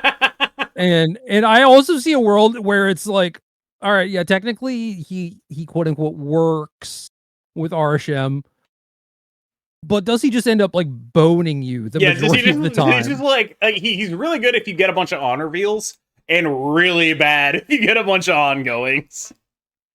Yeah, so he's just very selfish, right? His location's Good gonna go flavor. super tall. No, fair. There's that, but like what? I mean, Ultron is like creating stuff, but stuff that mostly wants to stick around. So I don't know that this necessarily benefits that all that much. This will finally make it slightly more okay for you to get the randomly generated Ultron pulled by Sakaar. You now no longer instantly lose the game. We did it. True. Okay. That and the location that turns your next thing into a 6. Yes! Right? We did it. We found the use case. But this is our homie. Yeah, like, we just talked about, like, a couple of cards that are, like, very sort of, maybe generally applicable is, like, a stretch, because I think Infinity Ultron is generally applicable the way Agamotto is, which is to say, you can put him in whatever, but you're gonna want to build around him. But this is, like, the first card where it's, like, this is Thaddeus Ross level applicable. It's better than Thaddeus Ross. But what I mean in terms of how narrow the card is, it's going to be defined entirely by this one thing. Yep. And I think that any sort of thing that makes creating cards better or easier or more plentiful, like that sort of stuff, this card could maybe get better over time. Depends on how much they want to actually, work in those mechanics. Yeah. But I don't know. Right now, it seems like a lot of the stuff you're talking about, like, oh, Hope Summers, Sasquatch. Yeah. What year is it, buddy? Like, yeah, I don't know. A little bit. I don't know that this guy changes all that much, right? I don't know if he helps enough to get those decks into the conversation again. A little bit. I think those decks have always been a little bit closer to the conversation than people are willing to admit. Where it's like, you could very easily just lose to those decks now. They're not bad. Like, they're just like, there's no reason to do them. And this is a reason to do them. I think that is real. I will say, the Mysterio interaction probably sucks. Because you're only ever getting the 0+2 from this guy. even if you eat the real Mysterio, and you can eat the real Mysterio. So it's probably there is some downside risk here. But I do think that like those decks are closer than people give them credit for. They are notably like really weak to Mobius stuff. Like a lot of their power output is predicated on, I'm gonna make this 6-drop not be expensive, and if you can stop them from doing that, it's like, okay, this is a much easier game to win, even though I just played a 3-3. All of that is to say, I just noticed something, and it's that the What If season has like a pretty heavy focus on created cards, which is cool. That's good. That's nice. It does make sense, I suppose. Like Kohori, Infinity Ultron, this. And Kohori is like a limited focus on created cards, but like you're going to create cards to use her. Like, I don't know. No, yeah, I think you're right. I mean, it's bookended by things that don't care, but certainly like those three in the middle are all, yeah, they care about that for sure. Speaking of bookends, I want to move on to the last guy. Old Stompy, Hydra Stomper, 3/2, ongoing. +1 power for each time one of your cards moved this game. I regret to inform you that this is a Sam Wilson card. Oh. Yeah. Yeah. Like, you're probably right. It's just like... But it makes sense, because It is Steve. It's Captain America, kind of, yeah. Yep. This is Sam Wilson card. Like, yeah, you're playing Hydra Stomper and Sam Wilson, and then you play Sam Wilson on 2, and then you get like 4 free moves, and this is like a 3/7, and you play like a Heimdall or whatever, and then it's like a 3/15, and like that actually seems kind of good. Yeah, I was gonna say there's no gate on this. Yeah. In terms of like the Heimdall stuff, right? Like you could just do that. Yeah. You could just be like, I'm playing this in Heimdall. Unfortunately, the problem with Heimdall is like, we all know that like, you know, Heimdall into lose is kind of a thing. Like, it's like a time-honored tradition is just Heimdalling into a position where you just made yourself even less likely to win the game. Like, it's, I don't know. I think Heimdall's a pretty skill-intensive card. People may disagree with me, but like most of the skill is like deciding not to use him. And so this guy is saying like, you really want to use him. And so I don't know. This is a bit of an awkward card. The funny thing about Heimdall, though, is that you, like, when it is on people's minds, it is the easiest thing in the universe to play around, right? Yes. But when it is on their mind, and they're like, oh, I'm playing around it, and then you just don't play it, or even better, you cut it from your deck entirely, and they are still always playing around it. Just play a raw Hydra Stomper with just Sam for the mind games. I mean, like, you with some other stuff too, right? But like, I don't know. It is just those moments are very funny to me and just very pleasing. Where it's like it's the same thing where it's like, oh, I played the Heimdall and then I lose. Well, maybe I feel good because I still like did my thing. And it's like in the left location there is this 6 gazillion power Human Torch or something. Yeah, I feel good. I'm like, hey, yeah, good job, me. Shit out of that left location. Yeah, I made such big number. I didn't make it twice. That's okay though. But yeah, this one is like, oh, look at these idiots playing around Heimdall, and then you still lose. I still feel good about that, you know? I don't know. I will never feel good about a loss. This is my solemn promise to you. I barely feel good about wins. I don't really feel much of anything anymore. You know, the losses are devastating. The wins are, you know, as expected. There's nothing wrong with me, and I don't need to examine that. So. No. I mean, also, you know that there's nothing wrong with you because that's how every competitive card game player feels. That is actually true. Like that. Like so, if there's something wrong with you, there's something wrong with all of us, KM, and that can't be true. That definitely cannot be true. Like, there's no way that people that choose this as a profession have something wrong with them. That doesn't seem possible to me in any way. I would have a lot to examine if that were the case. Oh, and I don't. And you don't. Yeah, which is great. That's I'm happy. Say, the unexamined life is the most worth living. That's what they say. That's the quote, I believe. I always liked ignorance is bliss. That one was, you know, an oldie but a goodie. Yeah. The Stones, as it were. As it were in 2007. Yes. I do think that it is funny that they're like 2 for 2 on their 5 drops that make a bunch of cards having balls jokes. Like, it's just like, What's the other one? Agamotto, Bolts of Balthag. Like, it's just like, there's just a weird thing to happen twice, you know what I mean? Like, just like... in back-to-back months, no yeah, less. it's just like, here's another 5 guy makes a card. We're gonna make a bunch of testicles jokes about this guy. Go nuts. Shit. Yeah. What else do we have, you know? This is just digging ball. Yeah, I don't know if I told you this. I tweeted this. It got like 20 likes. Nobody cares about this but me. One of my friends found my guild card from Monster Hunter 2009. Oh, I did see that. You saw it? Yeah. And like the you get to like edit a little like thing at the bottom, and mine said "Carpe these nuts," and it's just like, man, I've been like this the whole time. That's crazy. Because if you'd asked me, I would have said I really started picking those jokes up probably when I was like 25. You know, I read an article that talked about how much Nick Saban loved D's nuts jokes. Not a joke. He does. Look it up. And I was like, you know what? It's probably good to bring that back. You know, like, I think I should be a D's nuts jokes guy again. Like, that's a pretty funny thing to be. And it turns out that, like, when I, like, the implied bit of that is bring that back. Like, I didn't remember being, like, a 14-year-old D's nuts guy, but I was. Apparently. At least once. At some point, that's what I was. And, you know, it's good to know that I have not changed at all. I haven't examined my behavior at all, and I still act in the same way. Did you ever watch Players?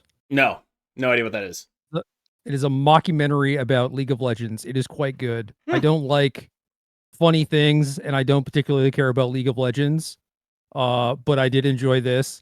And the crowning achievement of the entire series is the best D's nuts joke. Well, don't tell me that now. Now I'm going to be looking for it. Now I'm going to be looking for it. You're not going to see it coming, though. You're not going to see it coming. Okay, I bet I will. I bet I will. It's hard. I'm a battle-tested veteran of the D's nuts wars, dude. It's hard. Apparently, up until 2 weeks ago, you didn't even know that. I mean, I repressed the memories because they were so traumatic fighting in the D's nuts war. You know? Yeah. Like, I have PTSDs. It's very difficult. The way that you are. Yeah, it's very difficult to deal with PTSDs. This is a hard thing to live with, you know?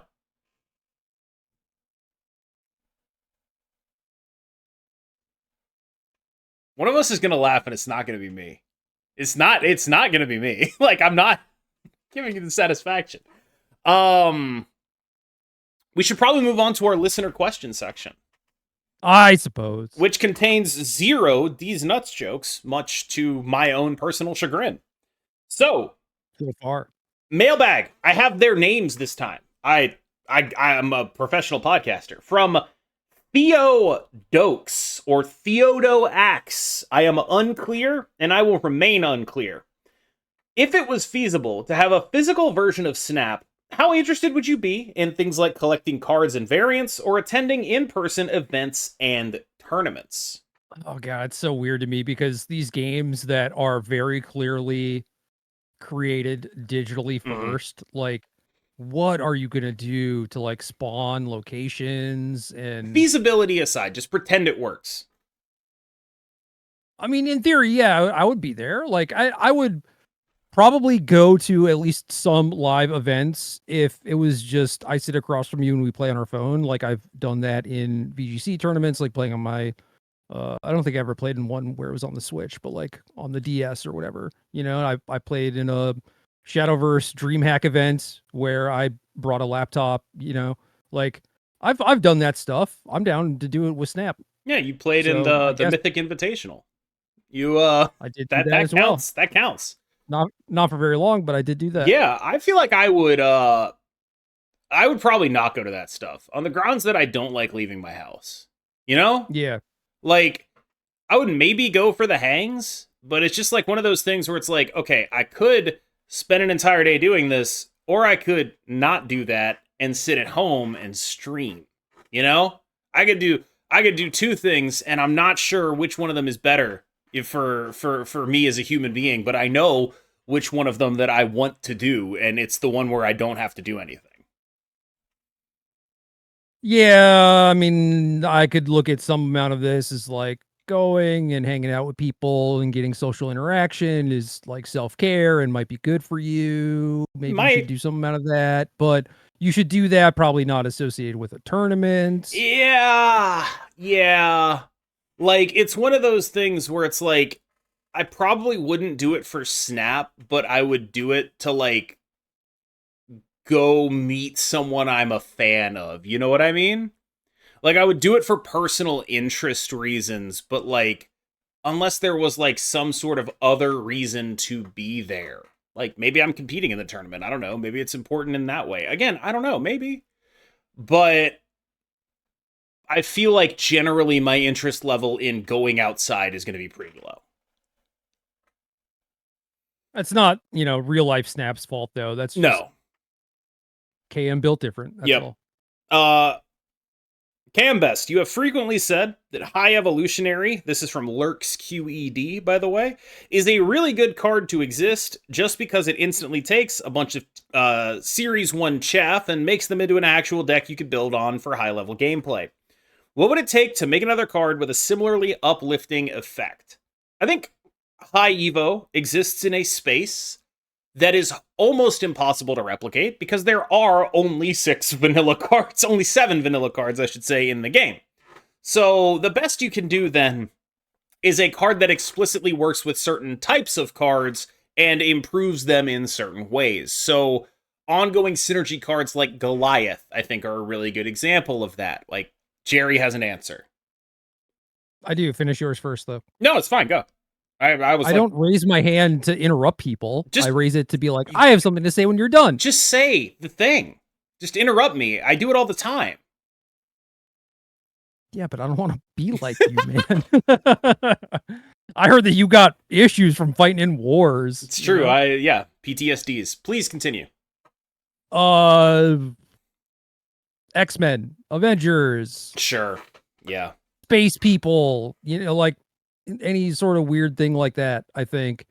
Like, yeah, I agree with you that there's only, a certain amount of cards with like basic attacks. So then you have to come up with another group of things to then power up.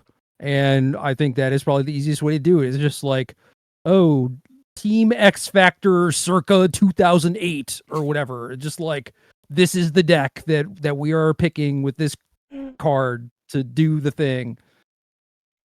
I'm with you, but I think even that will not have the same level of impact as something like High Evo, which explicitly takes these early CL cards and makes them good, whereas other cards will be more evenly distributed over the collection system. Not necessarily. I mean, I'm sure you could cherry pick something that would make sense that is all pretty early, or it's a thing where, okay, there's 4 of them, and we have not made a card for the 5th one, and this is just the month's login reward. Log in for 7 days out of the month, get this card for free. It's probably garbage, but then when this guy drops, boom, you got the other one. Yeah, it's like a card that says, like, for each hit you get on a Guardians of the Galaxy, give your other Guardians +1. Yeah, sure. Yeah. No, Guardians is actually a good one. I think that they have done a lot of work to try and make those kind of like real-ish cards. I think the problem with Guardians is, like, if that is ever a real-ish thing to do, it just feels like shit.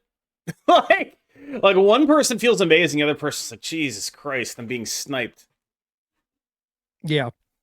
I mean, that is a thing that is specifically applicable to you. Yes. Yeah, I mean, I'll say that about any loss. Come on now. From Lumber Kong. Hey guys, do you have any pet decks you go back to? I've had the same Silver Surfer and Destroy lists in my decks for probably the last 2 years that I always come back to, and I wonder if anyone else has that same crutch when they're just ready to pick up and play.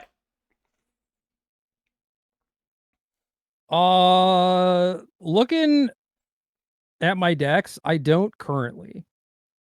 I have deleted them down to 9 though, so it is sparse in there, and I could probably go through and delete a bunch of them still now, but it is just generally good stuff things. I think like when Annihilus was reasonably strong, I was just almost always doing that, even if it were a little below par.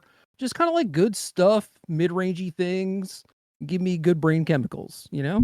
I think for me, the answer is like anti-venom decks in various forms.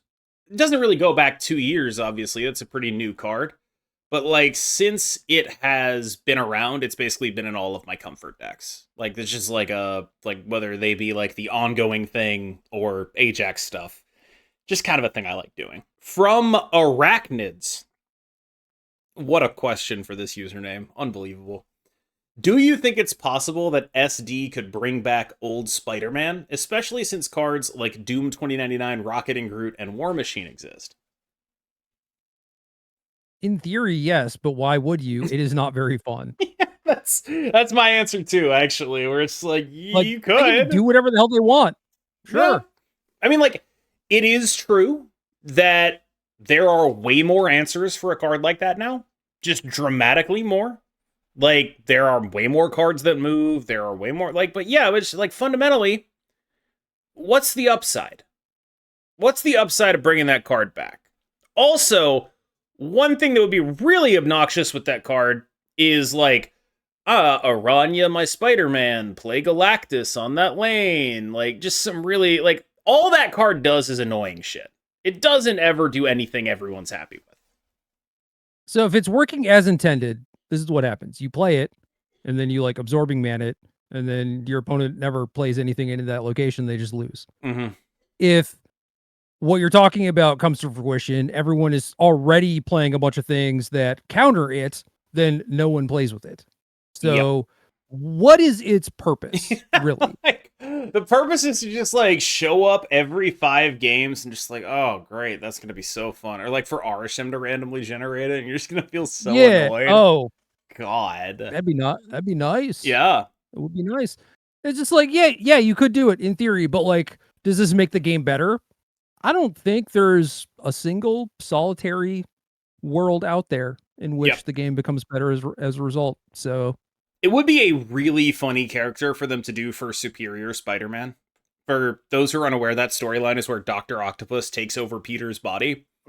Funniest gag in the world would be for them to release a Superior Spider-Man that's just old Spider-Man. That's hysterical. Like, that would be unbelievably funny. Yes, I've been reading a lot of comics. Don't even start with me. I read all of Ultimate Spider-Man, and there's a panel where Gwen Stacy goes to Peter's like shed that he just like has his spider shit in, and like knocks on it, and she goes, "Do you have any Girl Scout cookies? Oh wait, no, are you selling? Do you want to buy any Girl Scout cookies?" And then she goes, "No? Okay, can I kill myself on your front lawn?" And like, how does he have a shed and a lawn? Doesn't he live in New York? Great question. True. I don't know enough about New York geography. He's like explicitly in Queens, but maybe he's in the suburbs. I don't know. But the point is, that is the most accurate to a teenager dialogue I've ever seen in my entire life. Flippancy about suicide is like teenager 101. Like, that is just like, and this was written in like 2005. It's just like, man, you nailed this. Like, you absolutely nailed this. Good for you, dude. That is real. Just being like she is actually going through a mental health crisis, and she's making jokes about going through a mental health crisis. Like, that is banger. Like, you did great there, Brian Michael Bendis. You did amazing work with that panel specifically. I saw that panel on Twitter. That's actually why I read Ultimate Spider-Man in the first place. This is really good.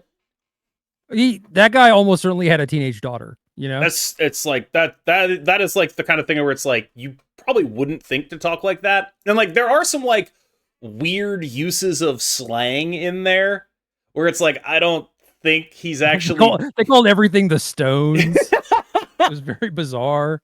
He's not as in touch with it as that panel would imply. That panel was sort of his peak of like writing accurate to teenagers dialogue. But like, I was like, damn, go off. Like, me AF. Shout out Ultimate Gwen Stacy, a character who I fear got kind of the short end of the stick because she was one of the best characters in that comic. And spoiler alert for Ultimate Spider-Man, I guess, that's the Spider-Man that dies so Miles Morales can be Spider-Man. So like Gwen shows up a little bit in Miles, but then the Ultimate Universe gets blown up in like 2015, and they don't come back to it until 2024, which in the modern Ultimate Spider-Man is like pretty good. Totally different though. It's like old Peter. It's like old Peter married to MJ. They're like 35 or whatever.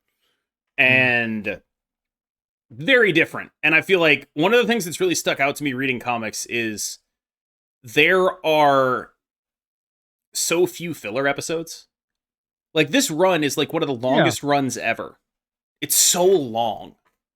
And it's like, oh my god, this ran for like 8 or 9 years. It's such a long run.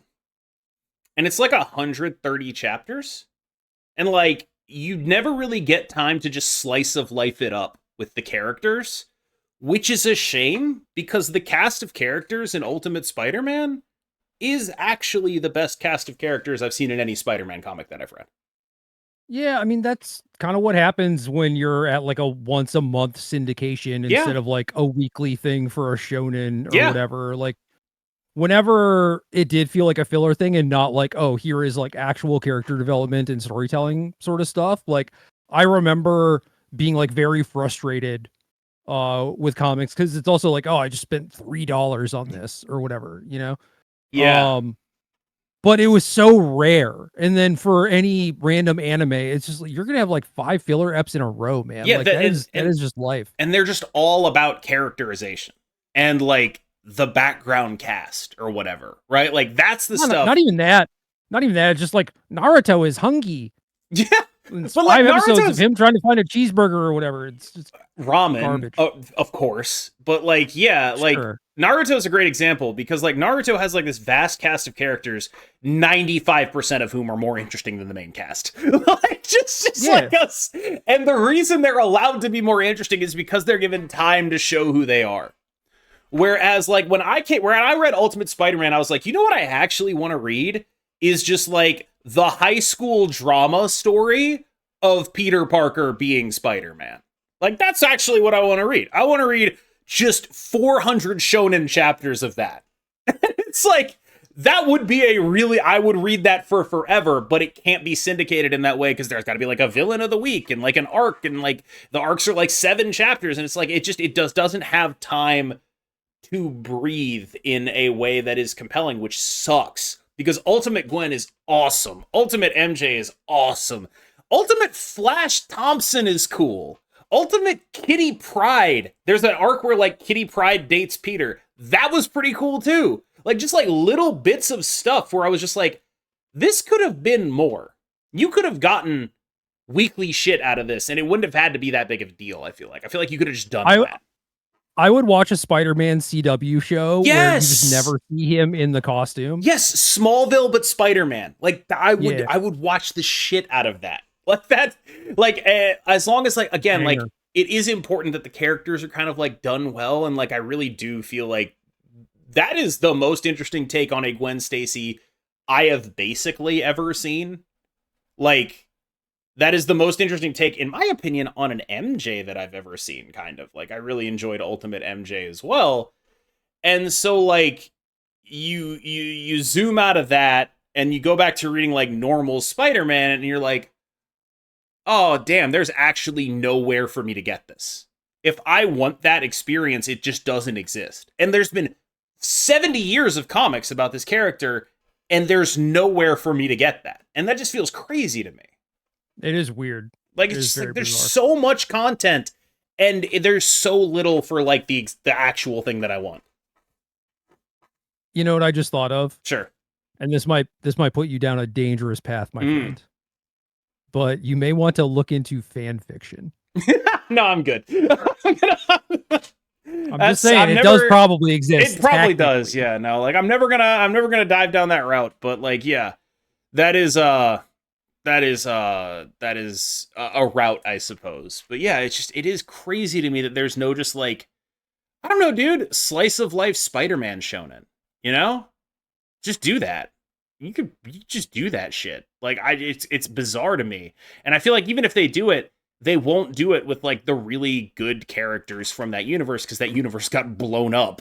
It's gone now. They remade it, but it's a different thing. Comics are stupid is really my main point, and I really wish I got like a solid 400 chapters of the dynamics of like chapters 20 through 60 of Ultimate Spider-Man. That's what I'm trying to say. Make it yourself.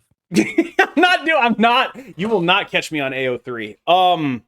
Last thing I did want to talk about on the subject of like books that have influenced me. We kind of have a running gag between Gerry and myself about a book known as Grinder, the Brad Nelson story, which is for those who are unaware, Brad Nelson, pro player, player of the year, Magic the Gathering player of the year 2012, 2011, something like that. And like very, very, very, very elite. Was sort of like the first wave of like purely online grinders to leave their basements and go play at a high level professionally as well. Sort of like the Chris Moneymaker, actually. Like if you were to draw the analogy, I don't think it's an unfair comparison. And so one of the coverage guys for Magic the Gathering, Rich Hagon, shout out to Rich. I've never met him, but from all accounts, he seems like a reasonable dude. Writes a book about Brad that is called Grinder, the Brad Nelson story, which on top of just being very unfortunately named given the dating app of the same name, is generally... Which came much later, to be clear. That's not even true! Dude, Tinder was around in 2013, 2014. Grinder was way before Tinder. Was it? Yeah, like Tinder was like the straights ripping off the gays. That was like the whole thing. I guess that does make a lot of sense. That Yeah. is just canonically accurate. Yeah, like that's like a whole thing. And I know Tinder was around then. So like there is no way. Well, so Brad's player of the year, I think, was 2009. Really? Yeah. Oh. Was Caw-Blade 2009? That was can't 2010. be right. Yeah, he won it with Caw-Blade, Okay, so right? yeah, it was 2010. Yeah, it was 2010. Yeah, because it was Caw-Blade against Blue Black, right? It was him against Carlos. Him against Matignon. They did a playoff. Yeah, I think he played Carlos the round before. No, they did like a one-game playoff because they were tied. I'm thinking about the mocks. Yeah. Him winning the mocks leading up to like the player of the year stuff. But like, Yeah. Carlos was Blue Black and okay. Anyway, all zooming out of all of that. 2010. So the point I'm trying to make here is the book is generally regarded as a book about which the main question is, why would anyone write this or read this? And I have been looking for a copy of Grinder, the Brad Nelson story, hopefully, ideally, clearly unread, to put on a shelf behind me in my videos, because I think that's probably the funniest possible place for it to go. And my search for a copy of Grinder, the Brad Nelson story, which, like, if you look it up on Google, you cannot buy it. It does not exist. There are no actual websites or anything selling physical copies of Grinder, the Brad Nelson story, or even a digital copy, as far as I'm aware. One thing I came across while Googling it is the name of the editor of Grinder, the Brad Nelson story. Oh, you're just going to call him out here. I don't think he's going to get an hour or 2 hours into my podcast. He's not going to hear this.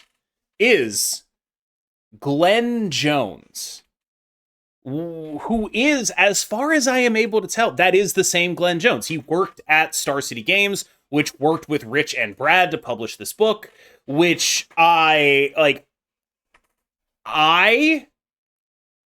now have to leverage the limited amount of contact I have with Glenn Jones. He follows me on Twitter, to see if I can use that to acquire a copy of a book I am conservatively 95% sure he is embarrassed to have been involved with.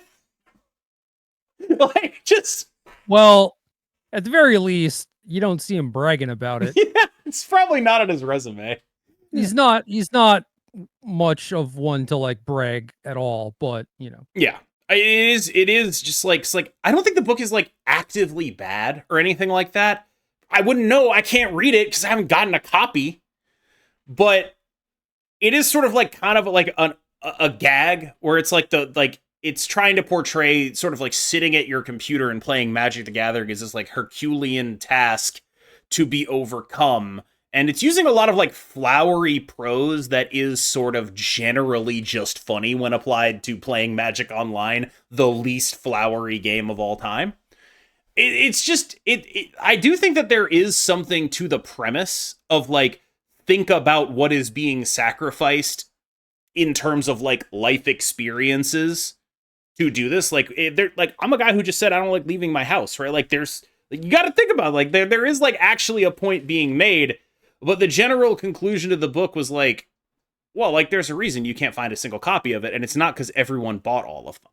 You know, that seems to have been the reaction. I mean, there are allegories to a story that came much later, which is Whiplash, right? And like the sacrifices that one has to make in order to pursue greatness and that sort of thing. And I do think that stuff is genuinely interesting. I also think this is probably the first time anyone has ever compared Grinder the Brad Nelson story to Whiplash. I highly doubt that. Really? You think that has been a comparison made before? I'm almost certain that there's been someone who saw Whiplash and they're like, "Oh yeah, I've read about this before." Like this reminds me of Grinder, the Brad Nelson story. One time, all that had to happen was one time. I mean, I think the much more likely outcome is that someone saw Whiplash and was like, "Wow, that was one of the best pieces of art I've ever seen," much like Grinder the Brad Nelson story. I wasn't gonna say that. I wasn't gonna. Like that seems accurate to me. I mean, like, look, I've got a lot of tolerance for crappy MTG writing. I read the novelizations of the Onslaught block, dude. I was there in the Legion's introduction of Corona, where like at the end of Legions, she shows up and they misspell her name. I was there when the first time a character was introduced was with her own name misspelled. I read that book and I was like, this is awesome. I am going to do a podcast about this 20 years later. So I've got lots of tolerance for this. You know who didn't edit that book? Glenn Jones. That's true. Why. Yeah, he would have caught that. Yeah, they spelled her name Karoma. First time she ever showed up, she's like, I am Karoma, I am magic. And then you jump into the next book, it's Corona. And it's like, okay. Like, all right, well. Oh, you changed your name. Yeah, all right. Well, I mean, I feel like if I introduce myself as like I am name, I am magic, I would like that to stay the same. It does take away a lot of the power of a lot of the emphasis, you know. But yeah, like that's I misspoke. Sorry, my B. But yeah, no, the long story short is if anyone has a copy of Grinder the Brad Nelson story that I can hang behind me on a wall, I think that's a really funny gag. It gets funnier the more copies I have. Like the funniest possible outcome of this would be like bookshelf, 4 copies of Grinder the Brad Nelson story, 1 copy of Twitch streaming for dummies. Like that's the kind of vibe that I'm going for. I have both editions of Next Level Deck Building behind me. No, you have a large volume of extremely poppable things behind you, but I don't see any books. I see a Mimikyu. Oh wow, you do. Yeah. You got a lot. Like that's too far out. I feel like the joke needs to land. It's got to be like empty liquor bottle, Grinder the Brad Nelson story, and then like every single Wheel of Time book, or just like something in that vein where it's like it's gotta be something where it's like setup, punchline, right? Yeah. And I feel like Grinder the Brad Nelson story is great setup, basically. It's the perfect possible setup. I think just the gag of like shelf full of them and nothing else, because why would you need anything else, is great. Multiple and then maybe copies. slowly over time, you add like one book to it. No, Grinder the Brad Nelson story, Grinder the Brad Nelson story, Grinder the Brad Nelson story, Grinder the Brad Nelson story, War and Peace, Grinder the Brad Nelson story. Yeah. Like that's kind of what I'm going for here, which is like that is just a funny thing to do. That is just an inherently funny thing to do. And the road to it lies through antagonizing a man I desperately want to hire me, which really puts the two sides of me in conflict, right? Where it's like, okay, obviously this is probably a bad decision. However, it is very funny. Like, this is like, there's a direct conflict being introduced into my life at this point, knowing that like my most likely, the most likely ability to make this joke is by approaching Glenn Jones, and generally, I would guess probably making him feel bad. Well, it depends how you do it, dummy. But yeah, Yeah. I don't know. I mean, you could be like, hey, I noticed you edited this thing. I would like to acquire a copy. I would like to You got the acquire a hookup. copy to like hang as a Or joke. 30. I would Or like to 30. acquire a copy of something you worked on and put effort into to make fun of it. Like, I don't know, man. I don't know if it plays. It's not like he wrote the damn thing. Still, like, I feel like It's not like he was the subject. It's just like someone's got to edit it. And weirdly, like if I had the same level of relationship with Brad that I do with Glenn, I'd be way more comfortable asking Brad.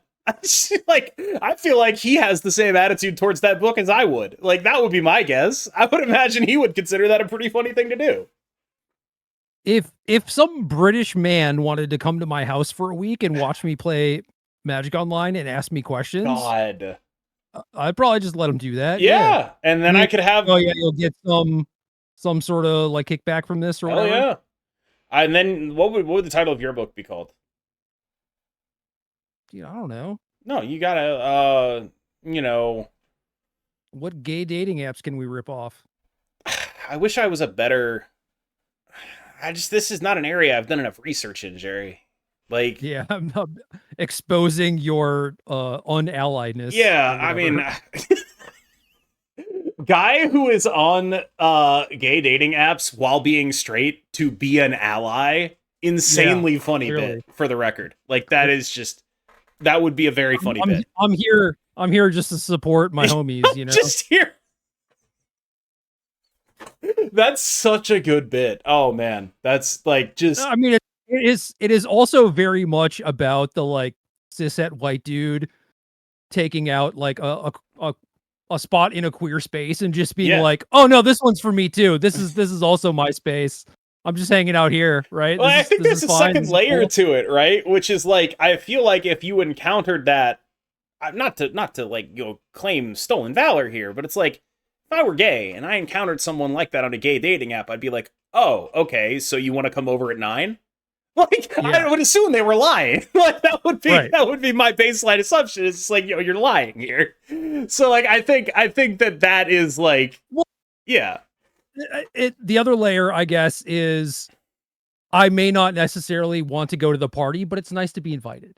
You know, so maybe you're just there for kind of like that validation. That's worse. That's like now you're actively a bad person. Oh no, yeah, it is really bad. I'm not saying it's good.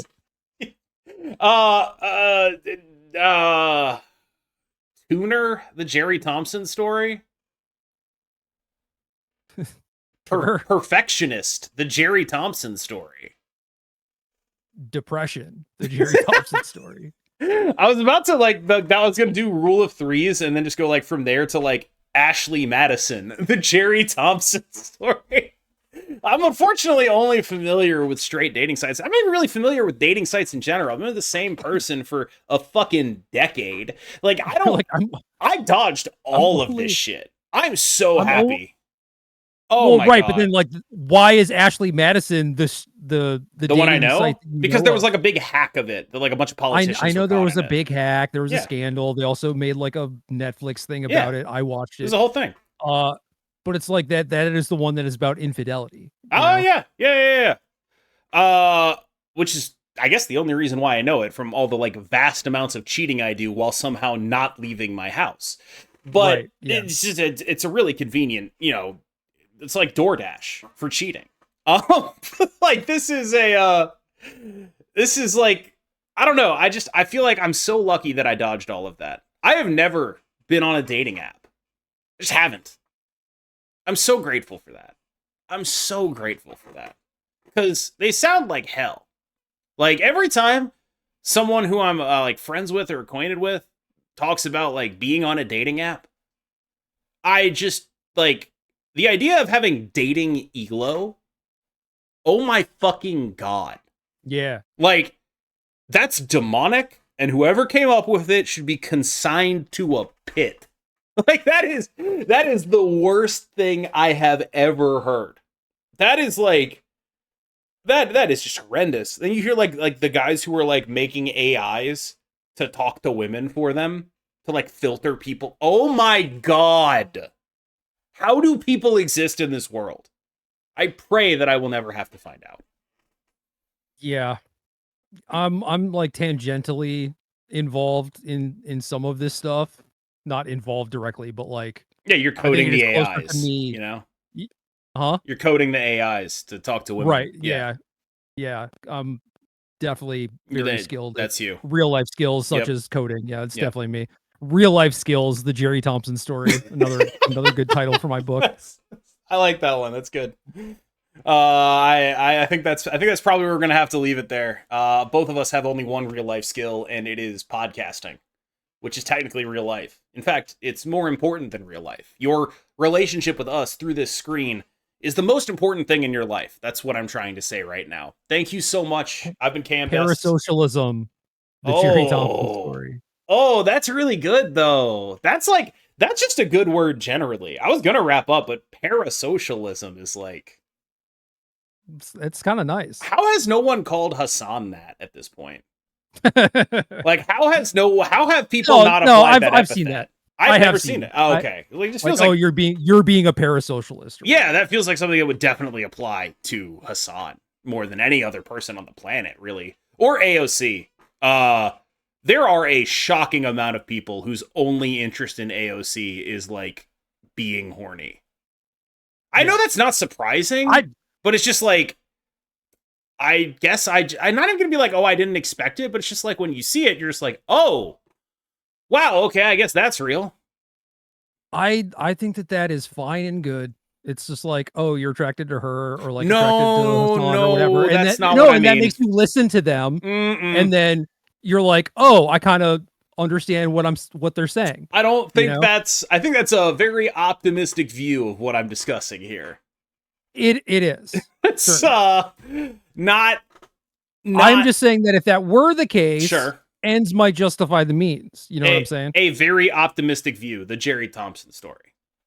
That's no, what's the title of the podcast? Glass half full. Glaff. I'm not sure I'm gonna actually do that, but it would be funny if I did. I like, what is it? It was Glaff hash full. Something like that. The Gerry Thompson story. Yeah. Yeah. So something along those lines. All right, y'all. It's been a pleasure. This is the longest episode we've ever done. I've been KMBest. He's been Gerry Thompson, and we'll see you next time.